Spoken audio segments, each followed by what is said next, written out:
See, this is interesting. This is another one of their things that they claim that you have to be liberal to get a grade in your college English class. But think about this, though.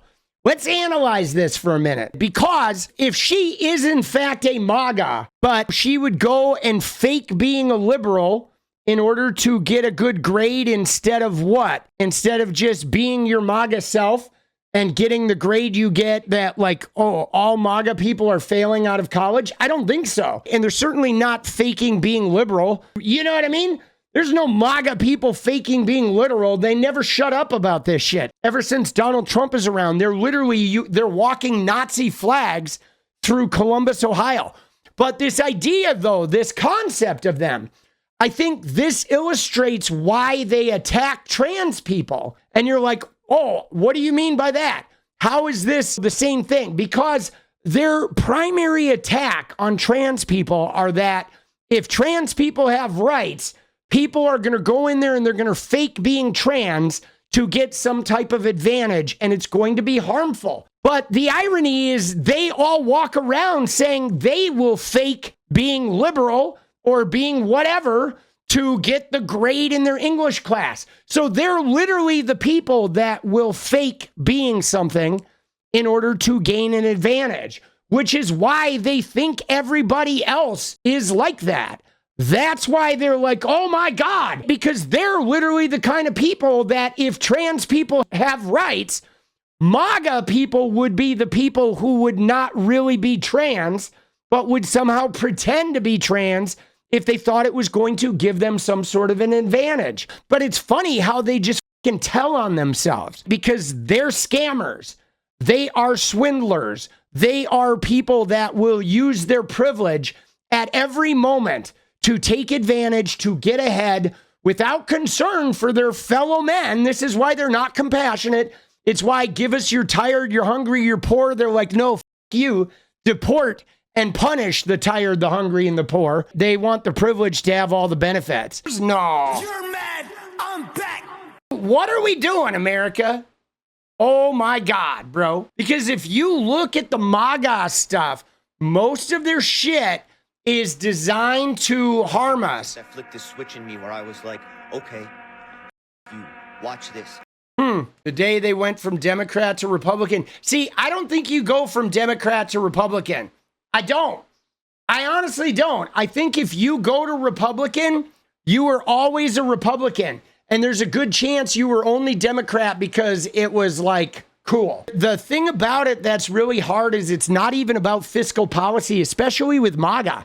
It's about humanity. You can't be MAGA and be like somebody who has respect for all of humanity. It's not possible. If you're MAGA, part of being MAGA means you have to dehumanize trans people. You have to consider women dehumanized enough to have their life put at the whim of states' rights. And in addition to that, you have to be willing to share a movement with people who actively want women to not even be able to vote. And there's no way you can do that and actually be right. You can't respect all of humanity and be in the MAGA movement. It's not possible. If you respect all of humanity, you would reject the MAGA movement. The hate and vitriol coming from MAGA fanatics across the country has reached a fevered pitch. It really has. After Donald Trump and the entire Republican Party basically had a clean sweep of last week's elections. And now this is really curious. Why are they even more mad? They've won and they're even angrier. Like, that doesn't make any sense, bro. I have a simple question. Trump or Kamala? Oh, let's see. You can't pronounce the name right. That's it. That's the question. Trump, Kamala. Who you got? Who you got? I'm going with Trump. Yeah, So no this is my shit. baby. I mean, we kind of knew when you were saying Kamala's name wrong. We knew exactly who you were voting for. We could tell who you were voting for just by your fucking attitude. Joe Biden is responsible for 4 of the largest, most transformative legislative changes over the last few years, but it comes down to TV entertainment, and that's a sad state of affairs. Dude, I mean, I hate to say it, but it's why a lot of young people voted for Donald Trump, because he's funny on TikTok, and he's got a viral dance or whatever. which makes me think America, we might be seriously. If we don't get our young and middle-aged people making better political decisions and not choosing, I mean, if you look at some of the influencers they choose, like Aiden Ross and Sneeko and Andrew Tate, I mean, clearly we're already kind of Myron Gaines. Like, are you shitting me? People watch those guys and they take them seriously. They think they're really smart and together and successful. And those guys are fucking brain dead and they're spouting nonsensical bullshit from a time when we were much less evolved. See, I don't even want to say it's stupid because I think people are smarter than we give ourselves credit for. But what we have is we have a problem of addiction to reality TV drama. We have an addiction problem. We have a problem where we're addicted to scrolling, to video games, to drugs, to drama. Like reality TV has a lot to do with it, because in reality TV, if you look at reality TV shows, and I've watched some way back at the beginning of this thing, but with reality TV, it doesn't matter how fake it is. You can be watching two people have a fight that you know is like unrealistic and staged, and they're not even good actors, but it like feeds this lizard brain part of our mentality where it's low grade. But there was also something though where if somebody was a total degenerate and it came out, they would get rejected as well. Their behavior mattered. And now, because of reality TV, the behavior doesn't matter. If they're a scoundrel, a liar, a shitty human being, somebody who stabs people in the back, it almost makes them juicier, because that means there's going to be more content. And it's because now people are willing to look at life not as really the value of life anymore. They've reduced life to content and just are living to content. Like if they see somebody who looks funny at the gym, they just want to put a camera on them and put it on TikTok with no concern of how it's going to hurt that person or no concern of how it's going to harm humanity. It's like everybody just wants any little morsel of fame, and they will like sacrifice somebody else's life to do it, because it's like they don't even look at their fellow human beings' lives like important things anymore. Everybody is just content to be used for other content. It's like reality TV and TikTok and social media and the thirst for fame that is starting now with kids who are 6 years old making TikToks has reduced us all to this, like we've dehumanized our own existences to the point of where we've reduced ourselves and everything we do to content, and we've commodified ourselves. And I'm telling you, dude, I think at the end, if the whole world burns and it's a smoldering pile of ashes and some aliens roll up and they plug into the earth and look at the timeline, and they're going to be like, oh yeah, it was reality TV that fucking set the bomb off, bro. It was the moment that people stopped crafting stories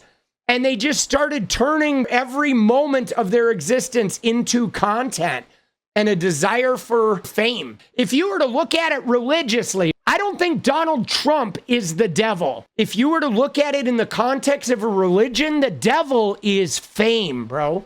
The devil is fame. It is fame.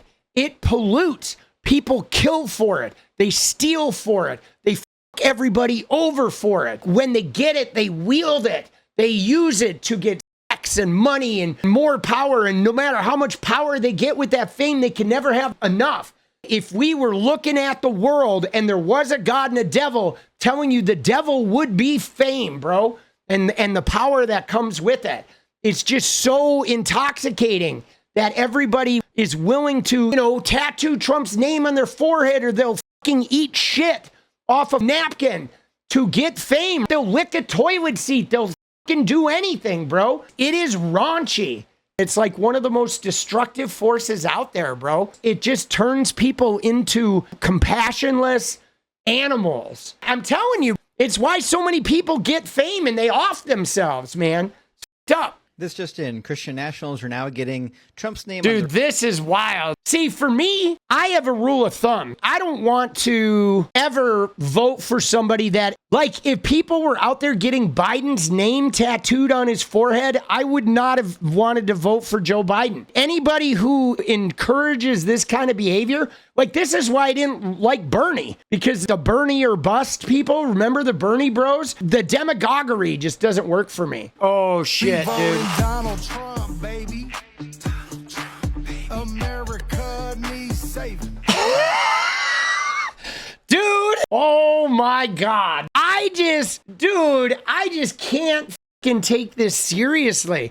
Think about it, guys. This guy, the mayor of Magaville, dude, think about this. He's a man walking around with the necklace of some other man that he's like worshiping and ass kissing, and like, what does that say about your manhood? You know what I mean? Like, I can't imagine walking around with a necklace of some other man's face on it. You know, that shit is fucking wild, dude. This is interesting, dude. Now, politics is allowed in sports. Politics is allowed in sports now when you're on the side of the racist white guys with all the money. Isn't that weird? When you're defending black people, you get blackballed. If you're defending the rights of people, gay people, or anybody that isn't a white, wealthy Christian person, you're blackballed. But if you're defending the sexual abusing, rich prick, white Christian men, then politics, welcome aboard. It could be all over sports.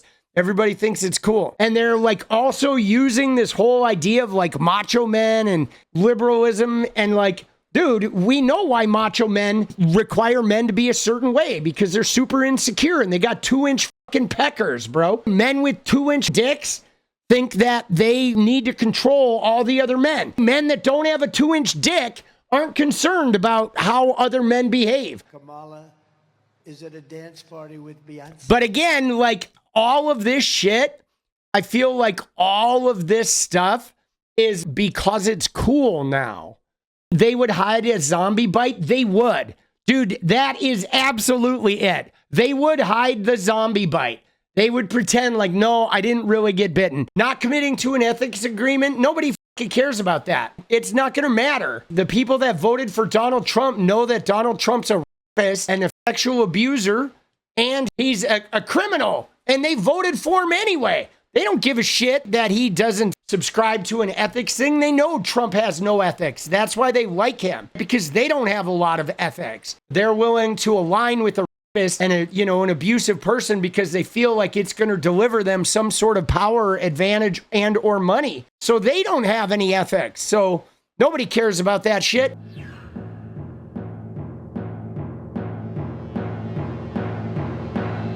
We're clearing all the chaff out. We know that most of you have been red pilled anyway. And that's fine, dude. You're going to suffer the consequences of your red pilling. But it's not my job to sniff your shit while you eat shit from your red pilling decisions. But I will do this. After you've eaten shit and been run through the fucking grinder, and we come along to fucking rebuild all the shit you caused, if you fucking get your goddamn egos in check and your privilege in check, and you summon some compassion and admit that you were fucking wrong, like, we will definitely open the doors for you. You know what I mean? But we're not going to do it right now. Right now, we're going to let you guys eat shit and pay the price for your fucking decisions. And we're going to give you the boot and keep you out of our shit while it happens. So that's just the way it's got to be.